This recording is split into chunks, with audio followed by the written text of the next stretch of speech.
केंद्रीय मंत्रिमंडल में मेरे साथी श्रीमान अमित शाह, चंडीगढ़ के प्रशासक श्री गुलाबचंद कटारिया जी, राज्यसभा के मेरे साथी सांसद सतनाम सिंह संधू जी, उपस्थित अन्य जनप्रतिनिधिगण, देवी और सज्जनों, चंडीगढ़ आने से लगता है कि अपनों के बीच आ गया हूं।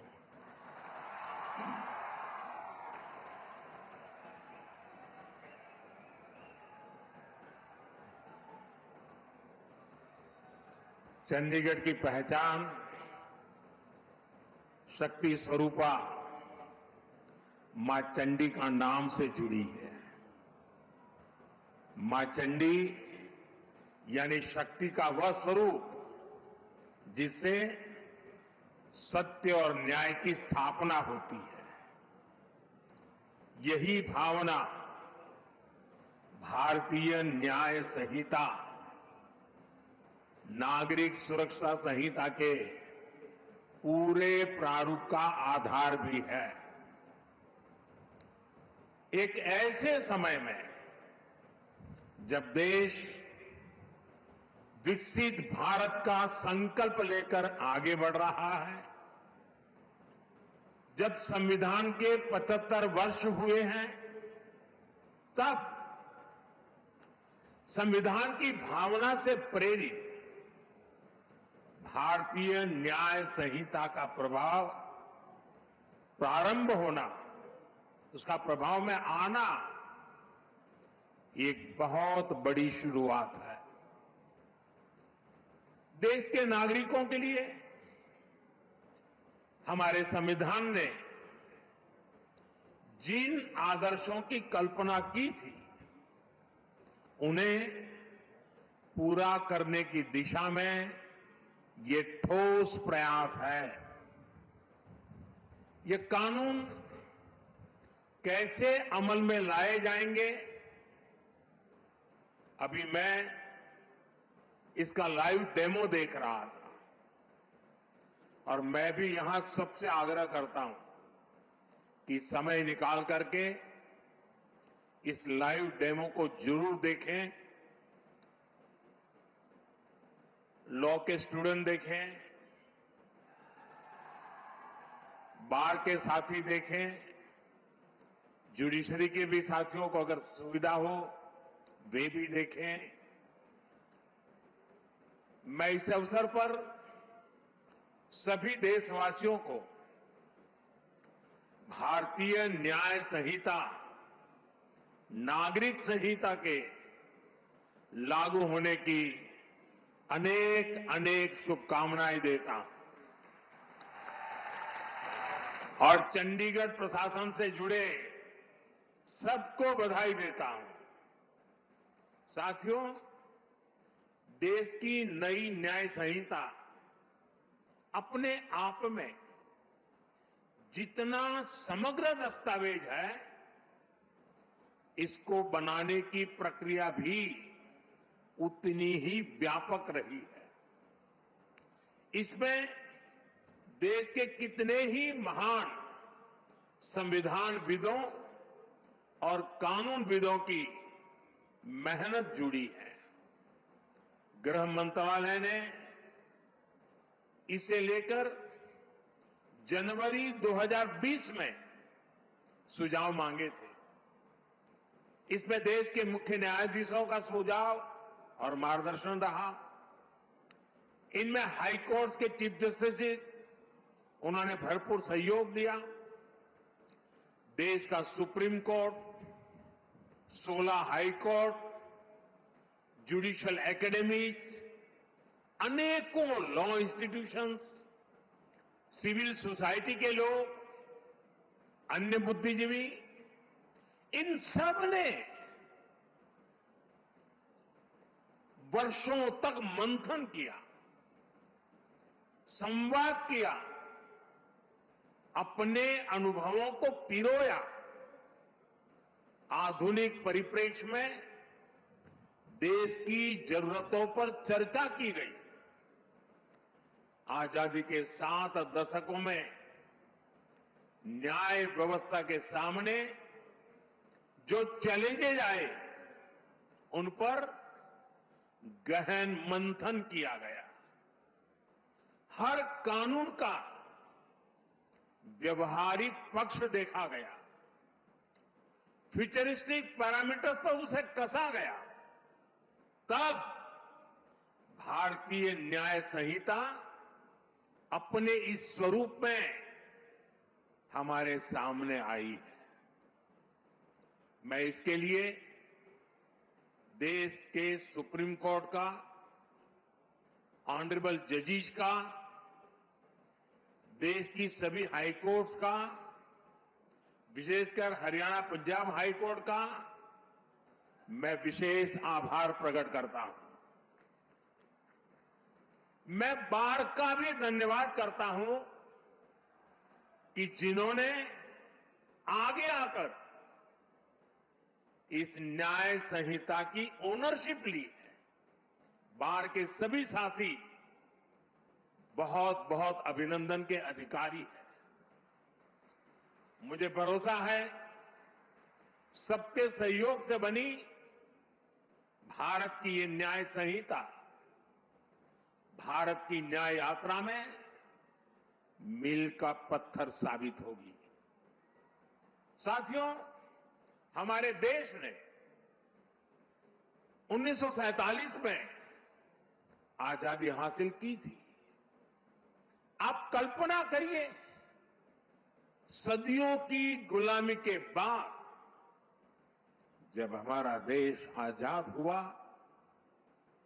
पीढ़ियों के इंतजार के बाद, लक्षावधि लोगों के बलिदानों के बाद जब आजादी की सुबह आई, तब कैसे कैसे सपने थे, देश में कितना उत्साह था।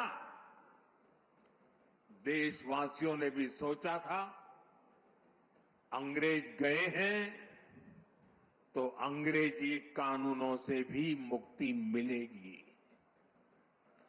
अंग्रेजों के अत्याचार का, उनके शोषण का जरिया ये कानून ही तो थे। ये कानून बनाए भी तब गए थे जब अंग्रेजी सत्ता भारत पर अपना शिकंजा बनाए रखने के लिए कुछ भी करने को तैयार थी।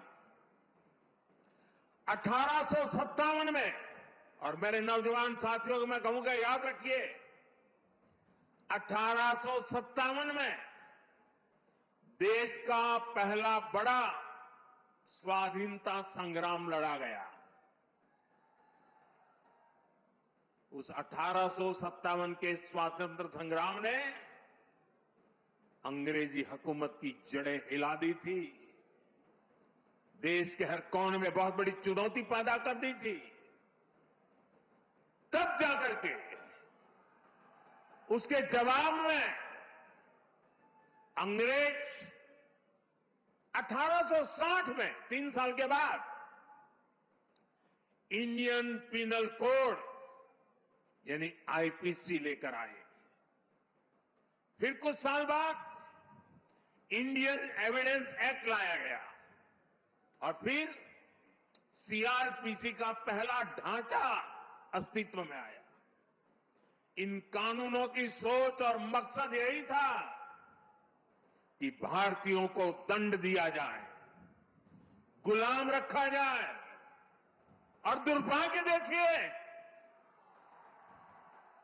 आजादी के बाद दशकों तक हमारे कानून उसी दंड संहिता और पिनल माइंडसेट के इर्द गिर्द ही घूमते रहे, मंडराते रहे। और जिनका इस्तेमाल नागरिकों को गुलाम मानकर होता था। समय समय पर इन कानूनों में छोटे मोटे सुधार करने के प्रयास हुए, लेकिन इनका चरित्र वही बना रहा। आजाद देश में गुलामों के लिए बने कानूनों को क्यों ढोया जाए, ये सवाल न हमने खुद से पूछा, न शासन कर रहे लोगों ने इस पर विचार करने की जरूरत समझी। गुलामी की इस मानसिकता ने भारत की प्रगति को, भारत की विकास यात्रा को बहुत ज्यादा प्रभावित किया। साथियों, देश अब उस कॉलोनियल माइंडसेट से बाहर निकले, राष्ट्र के सामर्थ्य का प्रयोग राष्ट्र निर्माण में हो, इसके लिए राष्ट्रीय चिंतन आवश्यक था। और इसलिए मैंने 15 अगस्त को लाल किले से गुलामी की मानसिकता से मुक्ति का संकल्प देश के सामने रखा था। अब भारतीय न्याय संहिता, नागरिक संहिता, इसके जरिए देश ने उस दिशा में एक और मजबूत कदम उठाया है। हमारी न्याय संहिता of the people, by the people, for the people की उस भावना को सशक्त कर रही है जो लोकतंत्र का आधार होती है। साथियों, न्याय संहिता समानता, समरसता और सामाजिक न्याय के विचारों से बुनी गई है। हम हमेशा से सुनते आए हैं कि कानून की नजर में सब बराबर होते हैं, लेकिन व्यवहारिक सच्चाई कुछ और ही दिखाई देती है। गरीब, कमजोर व्यक्ति कानून के नाम से डरता था। जहां तक संभव होता था वो कोर्ट, कचहरी और थाने में कदम रखने से डरता था। अब भारतीय न्याय संहिता समाज के इस मनोविज्ञान को बदलने का काम करेगी। उसे भरोसा होगा कि देश का कानून समानता की, इक्वालिटी की गारंटी है।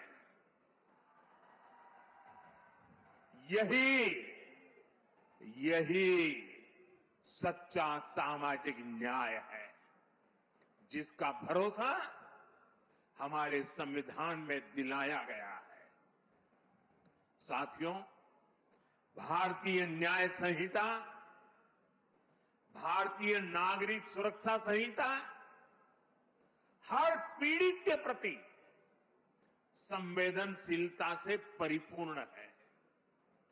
देश के नागरिकों को इसकी बारीकियों का पता चलना, ये भी उतना ही आवश्यक है। इसलिए मैं चाहूंगा आज यहां चंडीगढ़ में दिखाए लाइव डेमो को हर राज्य की पुलिस को अपने यहां प्रसारित करना चाहिए। जैसे शिकायत के 90 दिनों के भीतर पीड़ित को केस की प्रगति से संबंधित जानकारी देनी होगी। ये जानकारी एसएमएस जैसी डिजिटल सेवाओं के जरिए सीधे उस तक पहुंचेगी। पुलिस के काम में बाधा डालने वाले व्यक्ति के खिलाफ एक्शन लेने की व्यवस्था बनाई गई है। महिलाओं की सुरक्षा के लिए न्याय संहिता में एक अलग चैप्टर रखा गया है।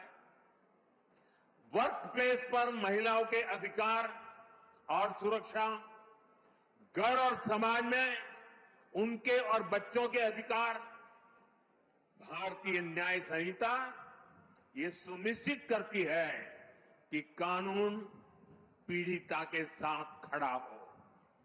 इसमें एक और अहम प्रावधान किया गया है। अब महिलाओं के खिलाफ बलात्कार जैसे घृणित अपराधों में पहली हियरिंग से 60 दिन के भीतर चार्ज फ्रेम करने ही होंगे।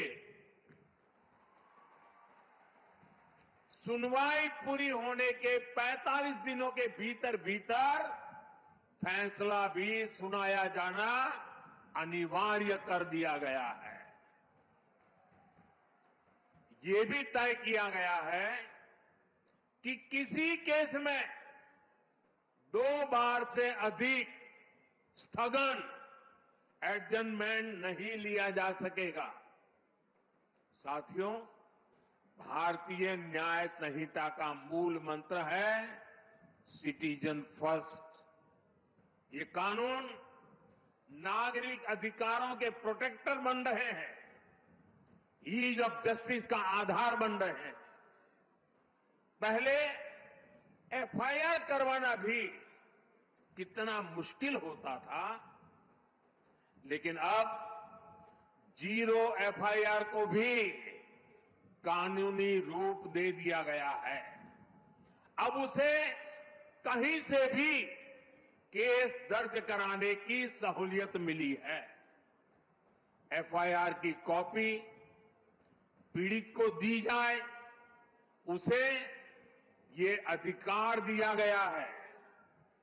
अब आरोपी के ऊपर कोई केस अगर हटाना भी है तो तभी हटेगा जब पीड़ित की सहमति होगी। अब पुलिस किसी भी व्यक्ति को अपनी मर्जी से हिरासत में नहीं ले सकेगी। उसके परिजनों को सूचित करना, ये भी न्याय संहिता में अनिवार्य कर दिया गया है।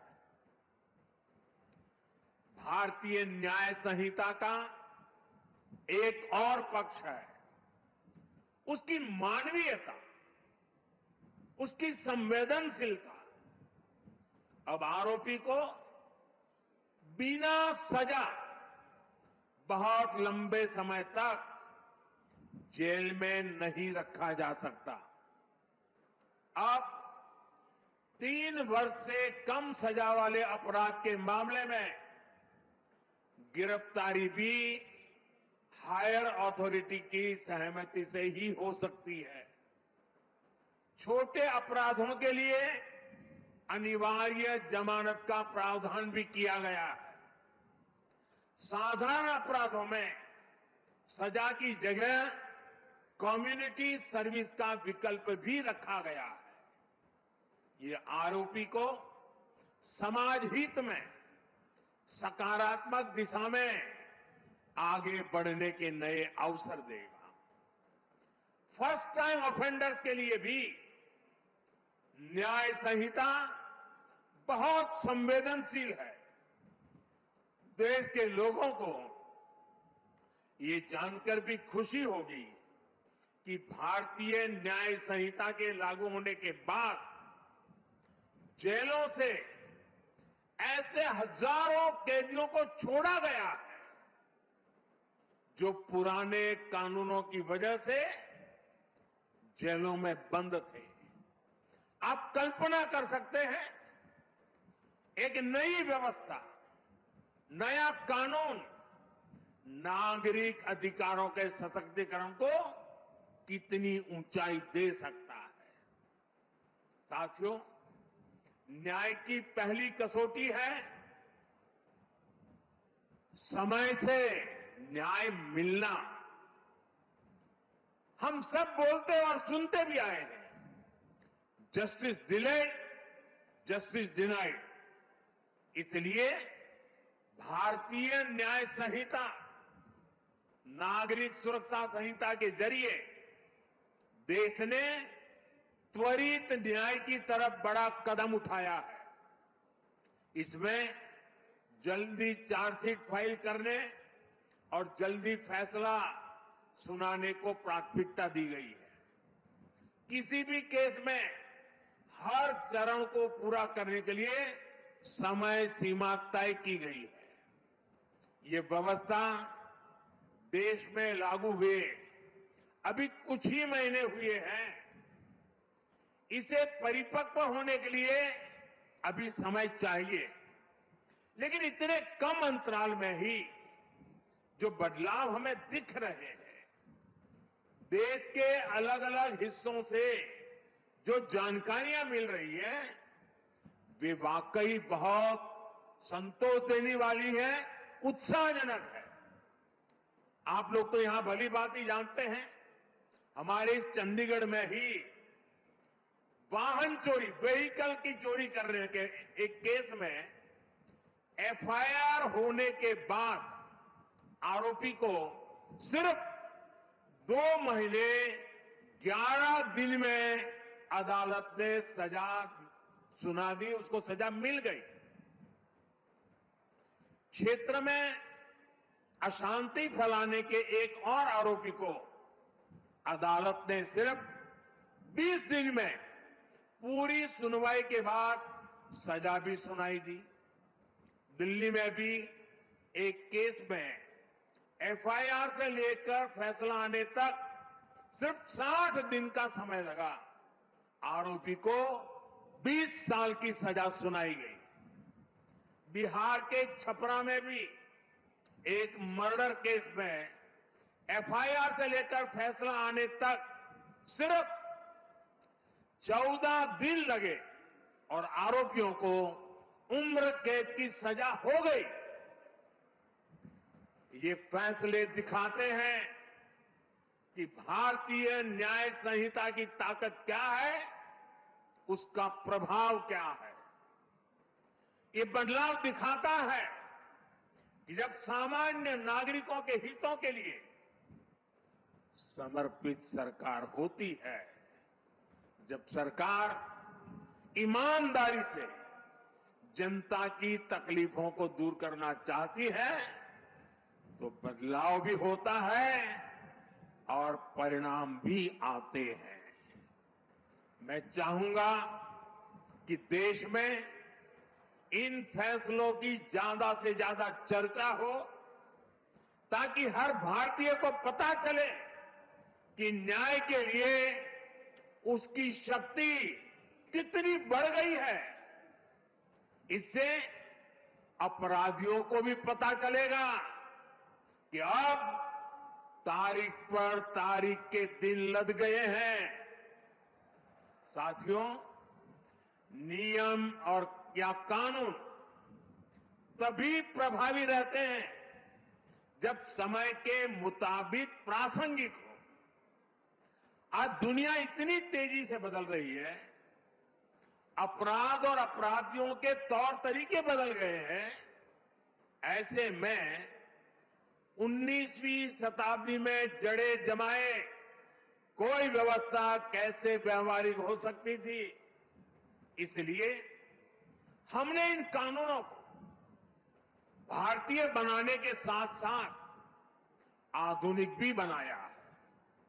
यहां अभी हमने देखा भी कि अब डिजिटल एविडेंस को भी कैसे एक महत्वपूर्ण साक्ष्य के रूप में रखा गया है। जांच के दौरान सबूतों से छेड़छाड़ न हो, इसके लिए पूरे प्रोसेस की वीडियोग्राफी को अनिवार्य किया गया है। नए कानूनों को लागू करने के लिए ई साक्ष्य, न्याय श्रुति, न्याय सेतु, ई समान पोर्टल जैसे उपयोगी साधन तैयार किए गए हैं। अब कोर्ट और पुलिस की तरफ से सीधे फोन पर इलेक्ट्रॉनिक मीडियम से सम्मन सर्व किए जा सकते हैं। विटनेस के स्टेटमेंट की ऑडियो वीडियो रिकॉर्डिंग भी की जा सकती है। डिजिटल एविडेंस भी अब कोर्ट में मान्य होंगे, वो न्याय का आधार बनेंगे। उदाहरण के तौर पर चोरी के मामले में फिंगरप्रिंट का मिलान, बलात्कार के मामलों में डीएनए सैंपल का मिलान, हत्या के केस में पीड़ित को लगी गोली और आरोपी के पास से जब्त की गई बंदूक के साइज का मैच, वीडियो एविडेंस के साथ ये सब कानूनी आधार बनेंगे। साथियों, इससे अपराधी के पकड़े जाने तक अनावश्यक समय बर्बाद नहीं होगा। ये बदलाव देश की सुरक्षा के लिए भी उतने ही जरूरी थे। डिजिटल साक्ष्यों और टेक्नोलॉजी के इंटीग्रेशन से हमें आतंकवाद के खिलाफ लड़ने में भी ज्यादा मदद मिलेगी। अब नए कानूनों में आतंकवादी या आतंकी संगठन कानून की जटिलताओं का फायदा नहीं उठा सकेंगे। साथियों, नई न्याय संहिता, नागरिक सुरक्षा संहिता से हर विभाग की प्रोडक्टिविटी बढ़ेगी और देश की प्रगति को गति मिलेगी। कानूनी अड़चनों के कारण जो भ्रष्टाचार को बल मिलता था, उस पर लगाम लगाने में मदद मिलेगी। ज्यादातर विदेशी निवेशक पहले भारत में इसलिए निवेश नहीं करना चाहते थे क्योंकि कोई मुकदमा हुआ तो उसी में वर्षों निकल जाएंगे। जब ये डर खत्म होगा तो निवेश बढ़ेगा, देश की अर्थव्यवस्था मजबूत होगी। साथियों, देश का कानून नागरिकों के लिए होता है, इसलिए कानूनी प्रक्रियाएं भी पब्लिक की सुविधा के लिए होनी चाहिए। लेकिन पुरानी व्यवस्था में प्रोसेस ही पनिशमेंट बन गया था। एक स्वस्थ समाज में कानून का संबल होना चाहिए, लेकिन आईपीसी में केवल कानून का डर ही एकमात्र तरीका था। वो भी अपराधी से ज्यादा ईमानदार लोगों को, जो बेचारे विक्टिम हैं, उनको डर रहता था। यहां तक कि सड़क पर किसी का एक्सीडेंट हो जाए तो लोग मदद करने से घबराते थे। उन्हें लगता था कि उल्टा वो खुद पुलिस के पकड़े में फंस जाएंगे। लेकिन अब मदद करने वालों को इन परेशानियों से मुक्त कर दिया गया है। इसी तरह हमने अंग्रेजी शासन के 1500 से ज्यादा कानून, पुराने कानूनों को भी खत्म किया। जब ये कानून खत्म हुए तब लोगों को हैरानी हुई थी कि क्या देश में ऐसे ऐसे कानून हम ढो रहे थे, ऐसे ऐसे कानून बने थे। साथियों, हमारे देश में कानून नागरिक सशक्तिकरण का माध्यम बने, इसके लिए हम सबको अपना नजरिया व्यापक बनाना चाहिए। ये बात मैं इसलिए कह रहा हूं क्योंकि हमारे यहां कुछ कानूनों की तो खूब चर्चा हो जाती है, चर्चा होनी भी चाहिए, लेकिन कई अहम कानून हमारे विमर्श से वंचित रह जाते हैं। जैसे आर्टिकल 370 हटा, इस पर खूब बात हुई। 3 तलाक पर कानून आया, उसकी खूब चर्चा हुई। इन दिनों वक्फ बोर्ड से जुड़े कानून पर बहस चल रही है। हमें चाहिए हम इतना ही महत्वपूर्ण उन कानूनों को भी दें जो नागरिकों की गरिमा और स्वाभिमान बढ़ाने के लिए बने हैं। अब जैसे आज अंतर्राष्ट्रीय दिव्यांग दिवस है। देश के दिव्यांग हमारे ही परिवार के सदस्य हैं, लेकिन पुराने कानूनों में दिव्यांगों को किस कैटेगरी में रखा गया था? दिव्यांगों के लिए ऐसे ऐसे अपमानजनक शब्दों का प्रयोग किया गया था जिन्हें कोई भी सभ्य समाज स्वीकार नहीं कर सकता। हमने ही सबसे पहले इस वर्ग को दिव्यांग कहना शुरू किया। उन्हें कमजोर फील कराने वाले शब्दों से छुटकारा दिया। 2016 में हमने rights of persons with disabilities act लागू करवाया। ये केवल दिव्यांगों से जुड़ा कानून नहीं था, ये समाज को और ज्यादा संवेदनशील बनाने का अभियान भी था। नारी शक्ति बंधन अधिनियम अभी इतने बड़े बदलाव की नींव रखने जा रहा है। इसी तरह ट्रांसजेंडर से जुड़े कानून, मीडिएशन एक्ट, जीएसटी एक्ट, ऐसे कितने ही कानून बने हैं जिन पर सकारात्मक चर्चा आवश्यक है। साथियों, किसी भी देश की ताकत उसके नागरिक होते हैं और देश का कानून नागरिकों की ताकत होता है। इसलिए जब भी कोई बात होती है तो लोग गर्व से कहते हैं कि I am a law abiding citizen. कानून के प्रति नागरिकों की ये निष्ठा राष्ट्र की बहुत बड़ी पूंजी होती है। ये पूंजी कम न हो, देशवासियों का विश्वास बिखरे ना, ये हम सबकी सामूहिक जिम्मेदारी है। इसलिए मैं चाहता हूं कि हर विभाग, हर एजेंसी, हर अधिकारी और हर पुलिसकर्मी नए प्रावधानों को जाने, उनकी भावना को समझे। विशेष रूप से मैं देश के सभी राज्य सरकारों से अनुरोध करना चाहता हूं, भारतीय न्याय संहिता, नागरिक सुरक्षा संहिता प्रभावी ढंग से लागू हो, उनका जमीन पर असर दिखे, इसके लिए सभी राज्य सरकारों को सक्रिय होकर काम करना होगा। और मेरा फिर कहना है, नागरिकों को अपने इन अधिकारों की ज्यादा से ज्यादा जानकारी होनी चाहिए। हमें मिलकर इसके लिए प्रयास करना है, क्योंकि ये जितना प्रभावी तरीके से लागू होंगे, हम देश को उतना ही बेहतर भविष्य दे पाएंगे। ये भविष्य आपके भी और आपके बच्चों का भी जीवन तय करने वाला है, आपके सर्विस सेटिस्फैक्शन को तय करने वाला है। मुझे विश्वास है हम सब मिलकर इस दिशा में काम करेंगे, राष्ट्र निर्माण में अपनी भूमिका बढ़ाएंगे।